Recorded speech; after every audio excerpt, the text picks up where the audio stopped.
আজকে তোমাদের সাথে এরকম একটা পিঠা রেসিপি শেয়ার করব যেই পিঠাটা একবার খেলে সারা জীবন মুখে লেগে থাকবে। আমার তো মানে এই পিঠা ছাড়া আর অন্য কোনো পিঠা ভালোই লাগে না, যত পিঠাই এই পর্যন্ত খেয়েছি। তো এই পিঠাটা বানানোর জন্য ফার্স্টে হচ্ছে এখানে নারিকেল মানে দুইটা নারিকেল হচ্ছে আমি ব্লেন্ডার করে, তারপর হচ্ছে দুধ, লিকুইড দুধ, তারপর হচ্ছে গুঁড়ো দুধ মিক্স করে নিয়েছে। এখন খুব ভালোভাবে মিক্স করে হচ্ছে এই পিঠাটা মানে এটা একটু জাল দিবে আর কি দুধটা।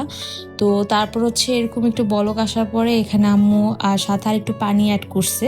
তারপর হচ্ছে এখানে দারচিনি, এলাচ এগুলো দিয়ে দিবে, আর হচ্ছে ময়দা।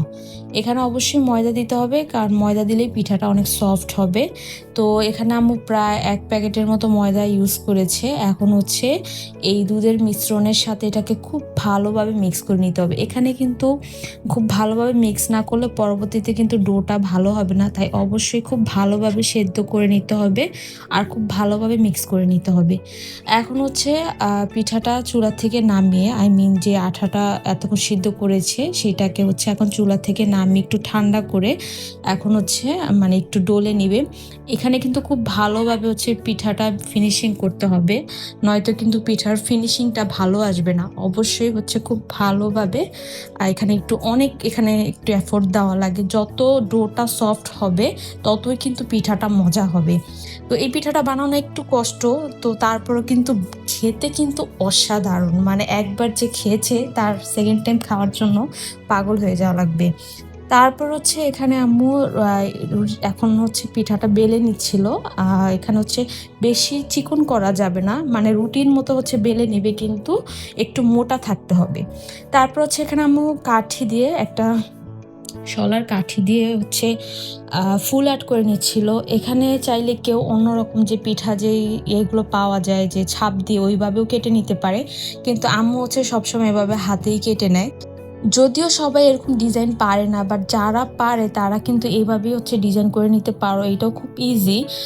জাস্ট কাঠি দিয়ে হচ্ছে আগে একটু আর্ট করে তারপর হচ্ছে এভাবে কেটে নিতে হবে। আম্মু খুব দ্রুত বানিয়ে ফেলছিল, মানে আম্মু করতে করতে এখন হচ্ছে যে মানে খুব একটা টাইম লাগে না। তো এখানে হচ্ছে আম্মু সবগুলো পিঠা ঠিক এইভাবে সেমভাবে কেটে নিয়েছে। মানে সবাই হয়তো এভাবে ডিজাইন করতে পারে না, বাট যারা পারে তারা যদি এভাবে ডিজাইন করতে পারে তাহলে কিন্তু পিঠাটা দেখতে অনেক সুন্দর লাগে আর খেতে অনেক মজা লাগে। তারপর হচ্ছে পিঠাটা ভাজার আগে আম্মু এখানে শিরা বানিয়ে নেবে। এই পিঠা ভাজার আগে অবশ্যই হচ্ছে শিরাটা তৈরি করে নিতে হবে, কারণ পিঠা তেলে ভাজার সাথে সাথে হচ্ছে শিরার মধ্যে দিয়ে দিতে হয়।